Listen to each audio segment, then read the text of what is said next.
മാനവകുലത്തിൻ്റെ നിത്യമായ രക്ഷാകര പദ്ധതിക്ക് സ്വയം അച്ചാരമായി മാറിയ ദൈവപുത്രൻ തൻ്റെ പരസ്യജീവിതകാലത്ത് ആ രക്ഷാകര ദൗത്യം തുടർന്നു കൊണ്ടുപോകുവാനായി ചിലരെ തിരഞ്ഞെടുത്തു.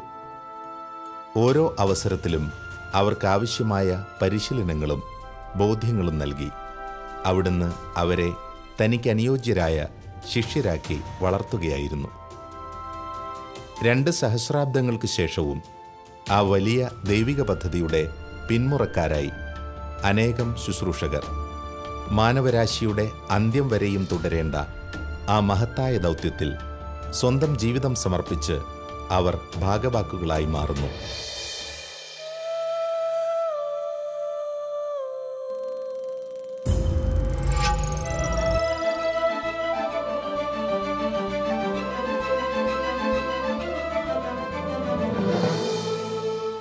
രണ്ട് പതിറ്റാണ്ടുകളിലേറെ പാലാരൂപതയെ നയിച്ച അഭിവന്യ ജോസഫ് പള്ളിക്കാപ്പറമ്പിൽ പിതാവ് തൻ്റെ വ്യക്തിത്വവും സ്നേഹശീലവും നേതൃത്വ പാടവവും കൊണ്ട് വ്യത്യസ്തനും ഒരു ദേശത്തിന് മുഴുവൻ പ്രിയങ്കരനുമാണ്.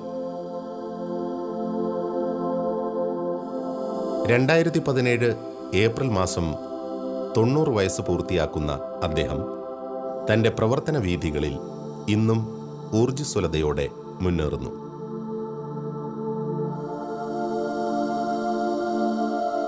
അഭിവന്യ പള്ളിക്കാപ്പറമ്പിൽ പിതാവിൻ്റെ പൗരോഹിത്യ ജീവിതത്തിൻ്റെ ആദ്യഘട്ടങ്ങളിൽ അദ്ദേഹം പൂർണ്ണമായും നിയുക്തനായിരുന്നത് വൈദിക പരിശീലന രംഗത്തായിരുന്നു. ലോകമെമ്പാടുമായി 100 കണക്കിന് ശിഷ്യരുള്ള അദ്ദേഹം അനേക ജീവിതങ്ങളെ അക്കാലത്ത് സ്വാധീനിച്ചിരുന്നു.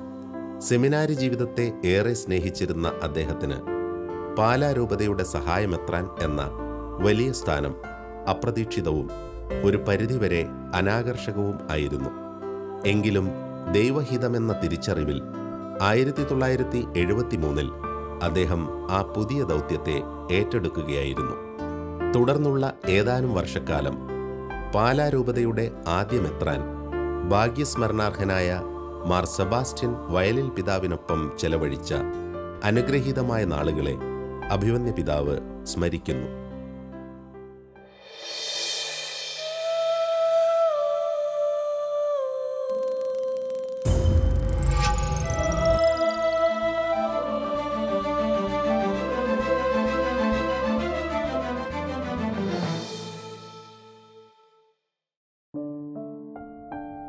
പത്തൊമ്പതാം നൂറ്റാണ്ടിൻ്റെ അവസാന ദശകങ്ങളിൽ സുറിയാനി കത്തോലിക്കർക്ക് വേണ്ടി 3 വികാരിയാത്തുകൾ സ്ഥാപിതമായി. ആദ്യം രൂപീകരിക്കപ്പെട്ട 2 വികാരിയാത്തുകളിൽ ഒന്നായിരുന്ന കോട്ടയം പിന്നീട് ചങ്ങനാശ്ശേരി എന്ന പേരിലാണ് അറിയപ്പെട്ടത്. ആ കാലത്തിനു മുമ്പ് മുതൽ സുറിയാനി വിശ്വാസ പാരമ്പര്യങ്ങളിലും സീറോ മലബാർ സഭയുടെ ചരിത്രത്തിലും നിർണായകമായ സ്ഥാനം വഹിച്ചിട്ടുള്ള ദേശമാണ് കോട്ടയം. പിൽക്കാലത്ത് വികാരിയത്തുകൾ രൂപതകളായി മാറി. 1950 വളരെ വിസ്തൃതമായിരുന്ന ചങ്ങനാശ്ശേരി രൂപത വിഭജിച്ച് പാലാ രൂപത നിലവിൽ വരുന്നത്. കോട്ടയം ജില്ലയുടെ ഒരു വലിയ ഭാഗവും എറണാകുളം, ഇടുക്കി ജില്ലകളുടെ ചില പ്രദേശങ്ങളുമാണ് പുതിയ രൂപതയിൽ ഉൾപ്പെടുത്തപ്പെട്ടിരുന്നത്. അന്നു മുതൽ ഇന്നോളവും പാലാ രൂപതയുടെ നാൾ വഴികളിൽ തെളിഞ്ഞു നിൽക്കുന്നത് മികച്ച ആത്മീയ മുന്നേറ്റങ്ങൾക്കും ഭൗതിക വികസനത്തിനും നേതൃസ്ഥാനത്ത് നിലകൊണ്ട എണ്ണമറ്റ മുഹൂർത്തങ്ങളാണ്. ആരംഭം മുതൽ 1981 വരെയുള്ള 30 വർഷക്കാലം പാലാ രൂപതയുടെ മെത്രാനായിരുന്ന മാർ സെബാസ്റ്റ്യൻ വയലിൽ പിതാവിൻ്റെ അക്ഷീണ പ്രയത്നങ്ങളാണ് പാലാ രൂപത കൈവരിച്ച വലിയ നേട്ടങ്ങൾക്ക് അടിത്തറ പാകിയത് എന്ന് അഭിവന്യ പള്ളിക്കാപ്പറമ്പിൽ പിതാവ് അനുസ്മരിക്കുന്നു. ഞാൻ വയലിൽ സാറിൻ്റെ അവസാനം നടത്തിയ ഒരു പരിപാടിയെപ്പറ്റി പറയാം. അവസാനം ഞങ്ങളുടെ പാസ്റ്റൽ ഇൻസ്റ്റിറ്റ്യൂട്ട് ഇവിടെ ആരംഭിച്ച് അക്കാലം 1986 ഒക്ടോബർ 16 വെഞ്ചിരിപ്പ് വയലിൽ പിതാവ് ആ നവംബർ 21 മരിക്കുകയും ചെയ്തു. അദ്ദേഹം നടത്തിയ അവസാന ഒരു ഫംഗ്ഷനാണ്. ഞാൻ അന്നേരം പറയുകയുണ്ടായി, ഞാൻ ഇതെല്ലാം ഇവിടെ പിതാവ് വളരെ ഭംഗിയായി വളരെ നന്നായിരിക്കുന്നില്ല, നല്ല കെട്ടിടമൊക്കെ ആണല്ലോ എന്ന് പിതാവ് പറഞ്ഞു. ഞാൻ ഇതൊരു ഇതിൻ്റെ ചുവര് പണിതത് വയൽ പിതാവാണ്. ഞാൻ വെറും ചില ചിത്രം വരച്ചെന്ന് മാത്രമേ ഉള്ളൂ. ചുവരിലെ ചിത്രം വരയ്ക്കാൻ സാധിക്കില്ലായിരുന്നു. ഇപ്പം നന്നായിട്ട് എന്തെങ്കിലും പൂർത്തിയാക്കാൻ സാധിച്ചിട്ടുണ്ട്. അതെല്ലാം അതിൻ്റെ അടിസ്ഥാനം ഇട്ടത് വയൽ പിതാവാണ്. പിതാവ് എന്തുമാത്രം ബുദ്ധിമുട്ടിയാണ് ചെയ്യുന്നത്. ഈ college, saint Thomas college, Alphonsa college, BEd college, ഇതെല്ലാം 3 കോളേജുകൾ ആരംഭിക്കുക എത്രയോ ശ്രമകരമായ കാര്യമായിരുന്നു. അതെല്ലാം എവിടുന്ന് വയൽ പിതാവ് പണം സമാഹരിക്കാൻ സാധിച്ചു എനിക്ക് അറിഞ്ഞുകൂടാ. വളരെ ബുദ്ധിമുട്ടായിരുന്നു. ഈ കോളേജിനെ പിതാവിൻ്റെ ആത്മകഥയിൽ തന്നെ പറയുന്നുണ്ട്. പിതാവ് പണപ്പിരിവിൻ്റെ ബുദ്ധിമുട്ടിനെ പറ്റിയൊക്കെ. സെൻറ്റ് തോമസ് കോളേജ് പണിതുകൊണ്ടിരുന്നപ്പോഴാണ് BEd കോളേജ് തുടങ്ങുന്നത് 57. സ്ഥലമില്ല, കെട്ടിടമില്ല, പണമില്ല. അങ്ങനെ ഒരു സാഹചര്യത്തിലാണ് ആ കോളേജ് തുടങ്ങുന്നത്. എങ്കിലും ഇവിടുത്തെ ഗ്രാജുവേറ്റ്സിന് ഒരു ട്രെയിനിങ് നടത്താനായിട്ട് BEd പാസ്സാകാനായിട്ട് പോകണമെന്നുണ്ട്. തിരുവനന്തപുരത്തിന് പോകണമായിരുന്നു. അതുകൊണ്ട് ഒരു കോളേജ് വേണമെന്ന് ആഗ്രഹമുണ്ടായിരുന്നു. കുര്യത്തച്ഛൻ്റെ സിൻഡിക്കേറ്റ് മെമ്പർ അദ്ദേഹം പറഞ്ഞ് നമുക്കൊരു കോളേജ് തുടങ്ങാൻ സാധിക്കും. അദ്ദേഹം സിൻഡിക്കേറ്റിൽ നിന്ന് അനുവാദം വാങ്ങി 57 കോളേജ് തുടങ്ങി. യാതൊരു സൗകര്യമില്ലായിരുന്നിട്ട് പോലും, ഞാൻ സൂചിപ്പിച്ച പോലെ സ്ഥലമോ പണമോ കെട്ടിടമോ ഇല്ലായിരുന്നിട്ട് പോലും ആ കോളേജ് തുടങ്ങി. വളരെ ബുദ്ധിമുട്ടിയ പിതാവ് തുടങ്ങിയത്. ഇന്ന് എത്രയായിരം സ്റ്റുഡൻസ് ഇവിടുന്ന് പാസ്സായി പോയിട്ടുണ്ട്. എല്ലാവരും തന്നെ അധ്യാപകരായിട്ടുമുണ്ട്. അതെല്ലാം പിതാവിൻ്റെ ഒരു ദീർഘവീക്ഷണത്തിൻ്റെ ഫലമാണെന്ന് പറയാൻ സാധിക്കും. ഞാൻ രൂപതയുടെ വളർച്ചയെപ്പറ്റി പറയുമ്പോൾ ഞാൻ സൂചിപ്പിക്കുക, ഇതിൻ്റെയൊക്കെ ഈ അടിസ്ഥാനത്തിൽ വളർത്തിക്കൊണ്ടുവരാൻ എനിക്ക് സാധിച്ചിട്ടുള്ളത്. പുതുതായിട്ട് ആരംഭിച്ചത് ഒരു എഞ്ചിനീയറിംഗ് കോളേജ് മാത്രമാണ്. മറ്റതെല്ലാം ഈ കോളേജുകളെല്ലാം വളർന്നു. സാവകാശം പിതാവ് അടിസ്ഥാനമിട്ടു എല്ലാ കാര്യത്തിലും. ഇടവ ഭരണകാര്യത്തിലെല്ലാം ഇടവയുടെ സംവിധാനങ്ങളെല്ലാം അതിനെല്ലാം അടിസ്ഥാനമിട്ടത് വയൽ പിതാവാണ്. ഞാൻ അതിന്മേലെ ചെറുതായിട്ടൊക്കെ എന്തെങ്കിലും 1-2 കല്ല് പെറുക്കി വെച്ച് പണി പൂർത്തിയായിട്ടുണ്ടെന്ന് മാത്രമേ ഉള്ളൂ. വേറെ ഞാൻ ചെയ്തിട്ടില്ല.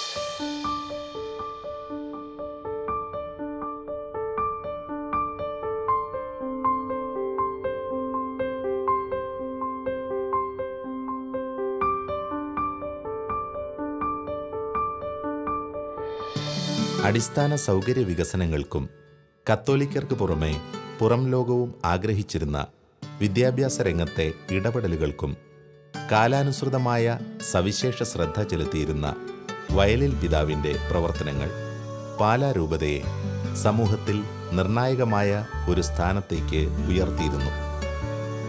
അഭിവന്യ പള്ളിക്കാപ്പറമ്പിൽ പിതാവ് 1981 പാലാ രൂപതാധ്യക്ഷനായി ചുമതലയേറ്റ ശേഷം അദ്ദേഹം അജപാലനപരമായ കാര്യങ്ങൾക്കായി കൂടുതലായി സമയം കണ്ടെത്തി.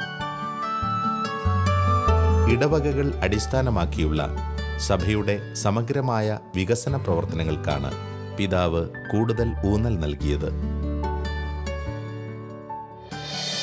ഇടവക പ്രവർത്തനങ്ങളെ ഞാൻ കൂടുതൽ ശ്രദ്ധിച്ചിരുന്നത്. ഞാൻ തുടർച്ചയായിട്ട് ഇടവക സന്ദർശനം നടത്തിയിരുന്നു. എല്ലാ ഞായറാഴ്ചകളും തന്നെ ആണ്ടുവട്ടത്തിലൊരു 30 ഞായറാഴ്ചയെങ്കിലും ഞാൻ ഇടവ സന്ദർശനത്താൽ പോകുമായിരുന്നു. പാസ്റ്റൽ വിസിറ്റ് അതിൻ്റെ ആവശ്യമാണെന്ന് മനസ്സിലാക്കി. കാരണം പാസ്റ്റൽ വിസിറ്റ് ഉണ്ടെങ്കിൽ മാത്രമേ ഇടവയുടെ സ്ഥിതിവിശേഷം മനസ്സിലാക്കാൻ സാധിക്കുകയുള്ളൂ. ആ പാസ്റ്റൽ വിസിറ്റ് അവസരത്തിൽ സംഘടനക്കാരായിട്ട് കാണും, യോഗക്കാരായിട്ട് സംസാരിക്കും, പൊതുയോഗം കൂടും. ഇങ്ങനെ പലതുകൊണ്ടും ഇടവയെപ്പറ്റി കുറേയൊക്കെ മനസ്സിലാക്കാൻ കൂടുതലായിട്ട് സാധിക്കും.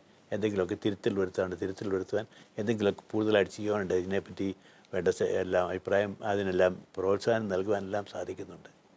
അതാണ് ഞാൻ കൂടുതൽ ശ്രദ്ധിച്ചിരുന്ന ഇടവ. അതുപോലെ തന്നെ പുതിയ ഇടവുകൾ തുടങ്ങുന്നതിനായിട്ടും വലിയ ഇടവുകളൊക്കെ വിഭജിച്ച് ചെറിയ ഇടവുകൾ രൂപപ്പെടുത്തുവാനായിട്ട് ഞാൻ ശ്രദ്ധിച്ചിട്ടുണ്ട്. കാരണം ചെറിയ ഇടവുകളിലാണ് വൈദികന് ഇടവകങ്ങളായിട്ട് കൂടുതൽ ബന്ധപ്പെടാൻ സാധിക്കുക. അതുകൊണ്ട് ചെറിയ ഇടവുകൾ വഴിയായിട്ട് കൂടുതൽ അജപാല ശുശ്രൂഷ കൂടുതൽ ഫലപ്രദമായിട്ട് നടത്താനായിട്ട് സാധിക്കുന്ന തരത്തിൽ പുതിയ ഇടവുകൾ തുടങ്ങാൻ എനിക്ക് സാധിച്ചിട്ടുണ്ട്. അതിലൊക്കെ ഞാൻ ശ്രദ്ധിച്ചത് കൂടുതലായിട്ട്.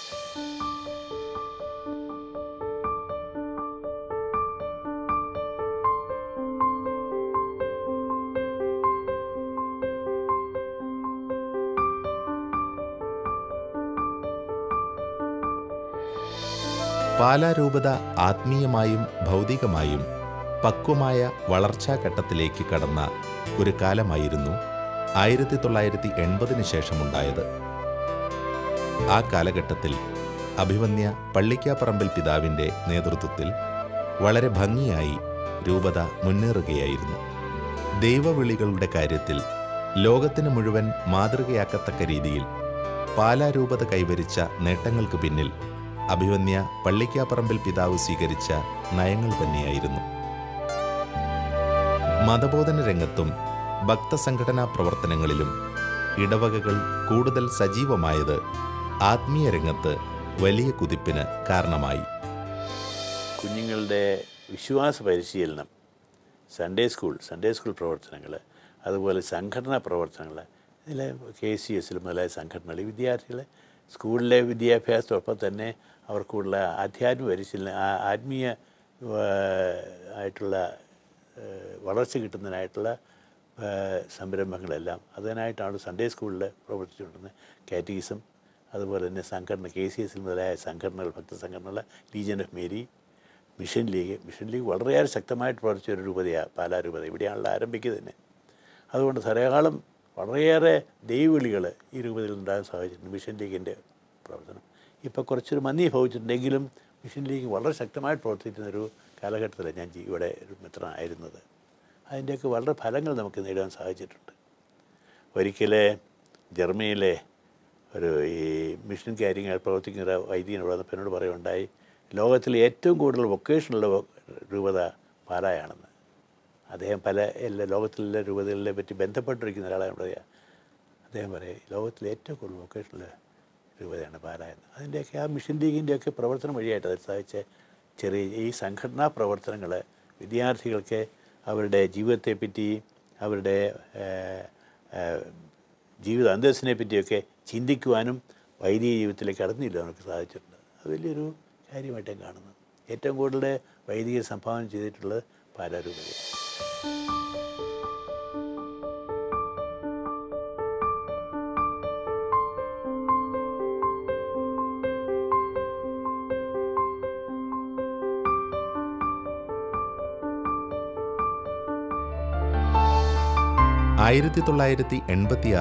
ഫെബ്രുവരി മാസമായിരുന്നു ജോൺ പോൾ രണ്ടാമൻ പാപ്പ കേരളം സന്ദർശിച്ചത്. ആ മാസം 8-ാം തീയതി കോട്ടയത്ത് വെച്ച് അൽഫോൻസാമയെയും ചാവറയച്ചനെയും വാഴ്ത്തപ്പെട്ടവരായി പ്രഖ്യാപിച്ച വർണ്ണശബളമായ ചടങ്ങ് കേരള ക്രൈസ്തവർക്ക് മാത്രമല്ല നാടിനു മുഴുവനും ഉത്സവമായി മാറി. ആ കാലങ്ങളിൽ പാലാ രൂപതാധ്യക്ഷനായിരുന്ന അഭിവന്യ ജോസഫ് പള്ളിക്കാപ്പറമ്പിൽ പിതാവ് ഊഷ്മളമായ ആ സ്മരണകൾ നമുക്ക് മുന്നിൽ പങ്കുവയ്ക്കുന്നു. 1986 മാർപ്പാപ്പ ഇവിടെ വരുന്നത്. അദ്ദേഹം ആ സമയത്ത് കോട്ടയത്ത് വരുമ്പോഴാണ് അൽഫോൻസാമയെയും ചാവറയച്ചനെയും വാഴ്ത്തപ്പെട്ടവരെന്ന് പ്രഖ്യാപിക്കുക. ബ്ലെസ്സഡ് അതെ, അവരുടെ ബേറ്റിഫിക്കേഷൻ. അത് കോട്ടയത്ത് ചെന്നതിന് ഞാൻ ചടങ്ങ് സംബന്ധിക്കുകയുണ്ടായി. വലിയൊരു സംഭവമായിരുന്നത് മാർപ്പാപ്പയുടെ സന്ദർശനം. ആദ്യമായിട്ടാണ് ഒരു മാർപ്പാപ്പ കേരളം സന്ദർശിക്കുക. 1964 പൗലോസ് മാർപ്പാപ്പ ബോംബെയിൽ വന്നിട്ടുണ്ട്. പക്ഷേ കേരളത്തിലേക്ക് വരാൻ അദ്ദേഹം യൂക്കറിസ്റ്റി കൊണ്ട് സംബന്ധിക്കാമെന്ന ഈ ജോൺ പോൾ മാർപ്പാപ്പ ഇന്ത്യയിലെ മിക്ക സംസ്ഥാനങ്ങളിൽ പോയി പ്രധാനപ്പെട്ട കേന്ദ്രങ്ങളെ സന്ദർശിച്ചു. കേരളത്തിൽ തന്നെ തിരുവനന്തപുരം, എറണാകുളം, കോട്ടയം, തൃശ്ശൂർ ഇവിടേക്ക് സന്ദർശിക്കുകയുണ്ടായി. അത് വലിയൊരു അനുഭവമായിരുന്നു മാർപ്പാപ്പയുടെ സന്ദർശനം. വിശുദ്ധ കുർബാന, നമ്മുടെ കുർബാനയുടെ പുതുതായിട്ട് രൂപീകരിച്ച കുർബാന, അതിൻ്റെ ഇനോഗ്രേഷനൊക്കെ അദ്ദേഹം നടത്തി. അതുപോലെ തന്നെ ബേറ്റിഫിക്കേഷൻ നടത്തി. അത് വലിയ സംഭവം.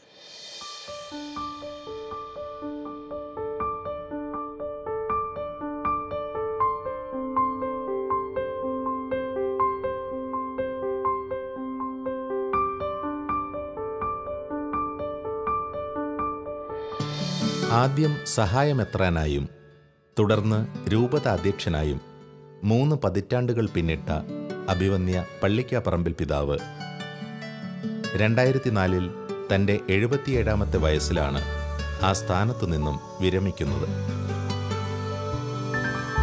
അഭിവന്യ ജോസഫ് കല്ലറങ്ങാട്ട് പിതാവായിരുന്നു അദ്ദേഹത്തിൻ്റെ പിൻഗാമി.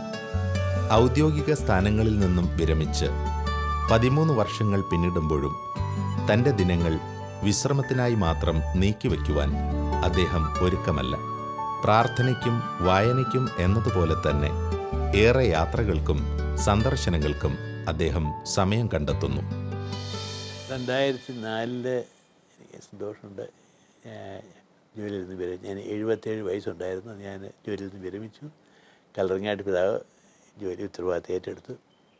അത് കഴിഞ്ഞിട്ട് ഞാൻ വിശ്രമ ജീവിതം. ഇപ്പം ഇവിടെ ആ ഇടയ്ക്ക് കുറേയൊക്കെ ഞാൻ യാത്രയും ചെയ്തിട്ടുണ്ടെന്നൊക്കെ എനിക്ക് കുറച്ചുകൂടി ആരോഗ്യം ഉണ്ടായിരുന്നു. ഞാൻ 2 തവണ ഉദാഹരണമായിട്ട് 2012 അൽഫോൻസാമ്മയുടെ കാനൈസേഷൻ റൂമിന് പോകാൻ എനിക്ക് സാധിച്ചു. അതുപോലെ തന്നെ 2015 എനിക്ക് ഇവിടെ യൂറോപ്പിൽ സന്ദർശിച്ചപ്പോൾ ക്രാക്കോവിൽ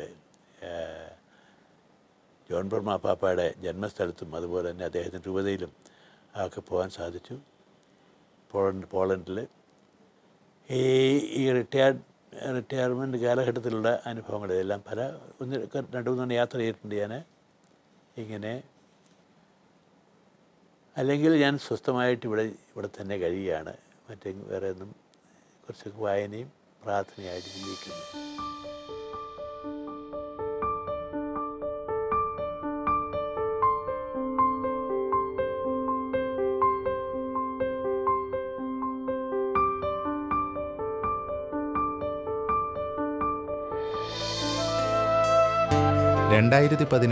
ഏപ്രിൽ 10 അഭിമന്യ പിതാവ് 90 വയസ്സ് പൂർത്തിയാക്കുന്നു.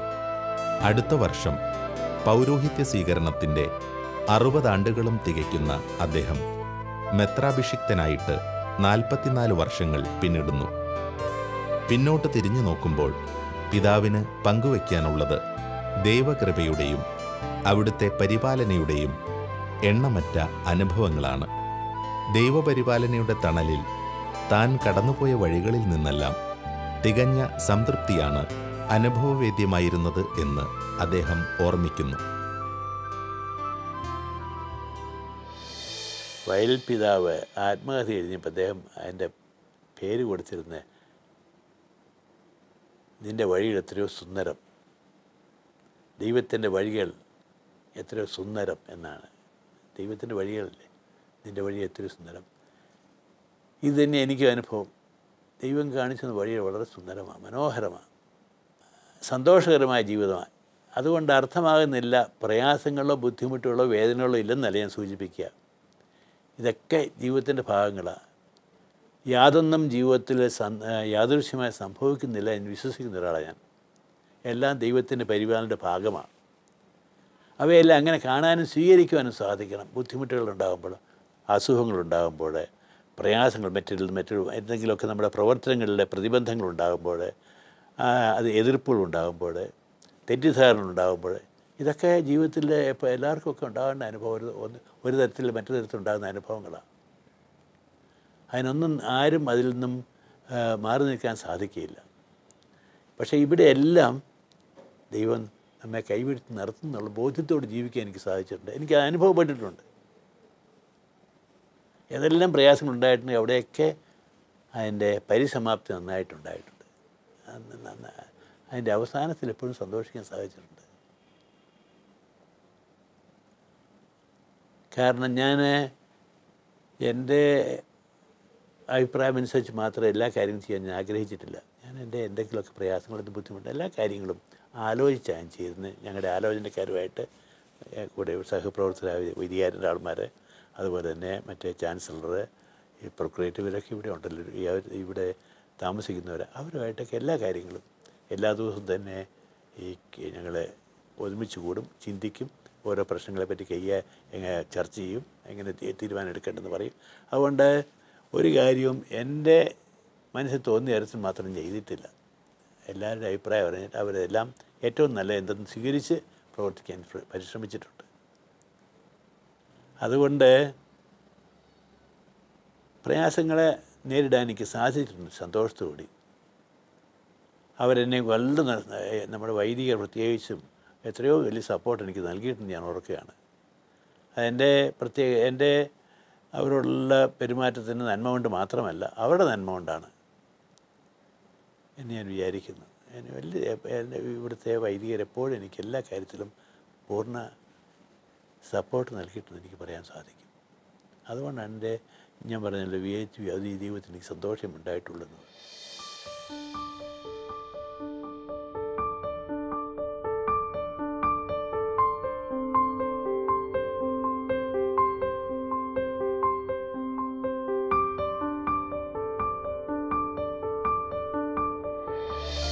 ഈ കാലഘട്ടങ്ങളിൽ സഭയെയും സഭയുടെ പ്രവർത്തന മേഖലകളെയും അഭിഷിക്തരെയും ചിലർ മോശമായി വിലയിരുത്തുകയും അവഹേളിക്കുകയും ചെയ്യുമ്പോഴും പാലാരൂപത കടന്നുവന്ന വഴികളിൽ അഭിമന്യ പിതാവ് ചൂണ്ടിക്കാണിക്കുന്നത് വ്യത്യസ്തമായ അനുഭവങ്ങളാണ്. സ്ഥാപനങ്ങളുമായി ബന്ധപ്പെട്ട് രൂപതയുടെ നിലപാടുകൾ എക്കാലവും സുതാര്യമായിരുന്നു എന്ന് അദ്ദേഹം സ്മരിക്കുന്നു. അതോടൊപ്പം ചില ഒറ്റപ്പെട്ട അനുഭവങ്ങളുടെ പേരിൽ ഈ കാലഘട്ടത്തിൽ നാം തെറ്റിദ്ധരിക്കപ്പെടുന്നുവെങ്കിൽ ലോകം നമ്മെ തിരിച്ചറിയുന്ന കാലം വിദൂരമല്ല എന്നും അദ്ദേഹം നമ്മെ ഓർമ്മിപ്പിക്കുന്നു. എക്കാലത്തും സഭ എതിർപ്പ് നേരിടേണ്ടി വന്നിട്ടുണ്ട്. ഒത്തിരിയേറെ സഭ തെറ്റിദ്ധരിക്കപ്പെട്ടിട്ടുണ്ട് പലയിടത്തും. ഉദാഹരണം വേണേൽ പറയാം. 68 ബെനഡിക്റ്റ് അച്ഛൻ്റെ ഒരു കേസ് വരുന്നത് ഇവിടെ. എത്ര പ്രമാദം വിധിച്ച കേസായിരുന്നു. അതിൻ്റെ അനുഭവം അവസാനം എന്താണെന്ന് നമുക്ക് എല്ലാവർക്കും അറിയാം. സഭയ്ക്ക് എന്തുമാത്രം വേദനിക്കേണ്ടി വന്നിട്ട് അതിൻ്റെ പേരിൽ. അനുഭവം ഇതാ ഞാൻ പറഞ്ഞ. അങ്ങനെ പല പല കാര്യങ്ങളിലും പലപ്പോഴും സഭയെ തെറ്റിദ്ധരിക്കുന്നുണ്ട്. എത്രമാത്രം ആത്മാർത്ഥം പരിശ്രമിച്ചാലും ആത്മാർത്ഥയെ മനസ്സിലാക്കാൻ സാധിക്കുന്നില്ല എന്ന് എനിക്ക് വ്യക്തമായിട്ട് പറയാൻ സാധിക്കും. നമ്മളുടെ പ്രവർത്തനങ്ങളിൽ എൻ്റെ അനുഭവത്തിന് ഞാൻ പറയാം, ഞങ്ങൾ എപ്പോഴും സുതാര്യമായിരിക്കും ഞാൻ ശ്രമിച്ചിട്ടുണ്ട്. ഒന്നും മറച്ചു വെച്ച് ചെയ്യാതിരിക്കാനായിട്ട്. ഒന്നും മറച്ചു വെച്ച് ചെയ്തുകൊണ്ട് എന്തെങ്കിലും അതിനകത്തുനിന്ന് നേടിയെടുക്കാനും ഞാൻ നേടിയെടുക്കാൻ സാധിക്കുമെന്ന് വിചാരിക്കുന്നില്ല. എപ്പോഴും സുതാര്യമായ ജീവിതം നയിക്കാൻ ശ്രദ്ധിച്ചിട്ടുണ്ട്. പക്ഷേ എപ്പോഴും അതെല്ലാവരും അംഗീകരിക്കുന്നില്ല. എൻ്റെ ജീവിതത്തിന് എന്തുമാത്രം എന്നെ വിമർശിച്ചിട്ടുണ്ട് ഓരോരുത്തർ. വളരെയേറെ വിമർശനങ്ങൾ നേരിടേണ്ടി വന്നിട്ടുണ്ട്. പക്ഷെ എനിക്കറിയാം ഞാൻ ചെയ്യുന്നതിനായിട്ടാണെന്നുള്ളത്. ഓരോ കാര്യം ചെയ്യുമ്പോൾ ഏതൊരു ഉദ്ദേശത്തോടെയാണ് ചെയ്തത്, ഏതൊരു ആത്മാർത്ഥതയോടെയാണ് ഞാൻ ചെയ്യാൻ ശ്രമിച്ചിട്ടുള്ളത്, ഏതെല്ലാം ഒരാളെ എന്തെങ്കിലുമൊക്കെ ഒരു ശിക്ഷ നടപടി എടുക്കുന്നുണ്ട്, എത്രയോ ആലോചിച്ച ശേഷവും പലരുമായിട്ടുള്ള കൺസൾട്ട് ചെയ്ത ശേഷമൊക്കെയാണ് ചെയ്തിട്ടുള്ളത്. അതെനിക്കറിയാം.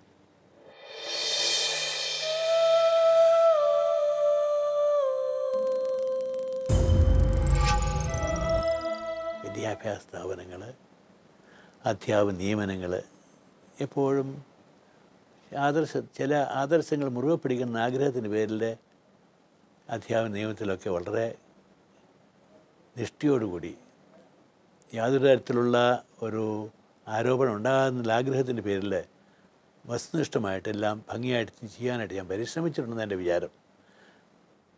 പരാജയപ്പെട്ടിട്ടുണ്ടാവാം, പക്ഷേ പരിശ്രമിച്ചിട്ടുണ്ട്. ആത്മാർത്ഥത ആർക്കും ചോദ്യം ചെയ്യാനൊക്കെയില്ല.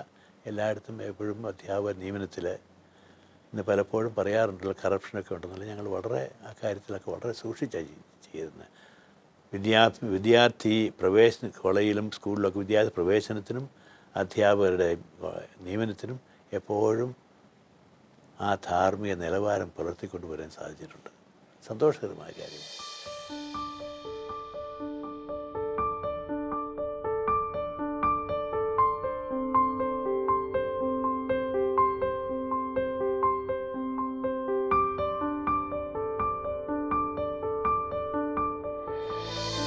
പ്രതിസന്ധികളുടെയും തെറ്റിദ്ധാരണകളുടെയുമെല്ലാം വേദനിപ്പിക്കുന്ന അനുഭവങ്ങൾ തൻ്റെ വഴികളിലുണ്ടായിരുന്നുവെങ്കിലും തികഞ്ഞ ദൈവാശ്രയബോധത്തിൽ എല്ലാ പ്രതിബന്ധങ്ങളെയും അതിജീവിക്കുവാൻ കഴിഞ്ഞിരുന്നു എന്ന് അഭിമന്യ പിതാവ് ആവർത്തിച്ച് സാക്ഷ്യപ്പെടുത്തുന്നു.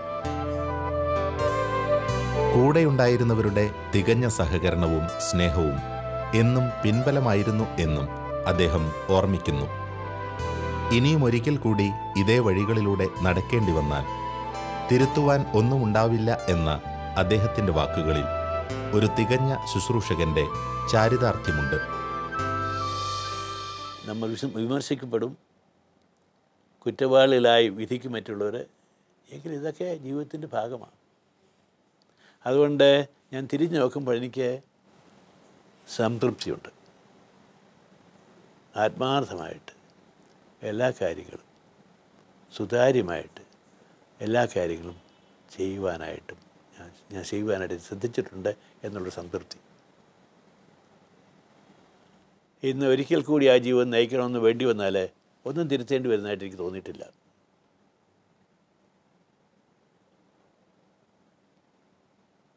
കാരണം ഒന്നും വെറും എൻ്റെ സ്വാർത്ഥയുടെ വില ചെയ്യാൻ ശ്രദ്ധിച്ചിട്ടില്ല, ചെയ്തിട്ടുമില്ല.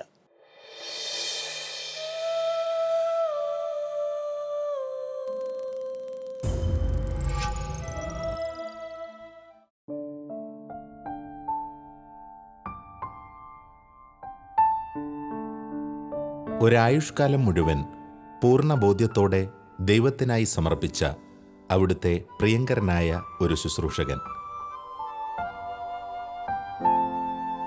അഭിഷിക്ത വീതിയിലേക്ക് നടന്നെടുക്കുന്ന സകലർക്കും പാഠമാക്കുവാൻ ഈ ജീവിതത്തിൽ പലതുമുണ്ട്. ആ ജീവിതം വിശ്വാസി സമൂഹത്തിന് പകർന്നു നൽകുന്നത് ദൈവപരിപാലനയുടെ ശക്തമായൊരു ജീവിത സാക്ഷ്യമാണ്. ഈ പുരോഹിത ശ്രേഷ്ഠന്റെ ജീവിതത്തിലൂടെ ഇനിയും ദൈവം മഹത്വപ്പെടുവാൻ നമുക്ക് പ്രാർത്ഥിക്കാം.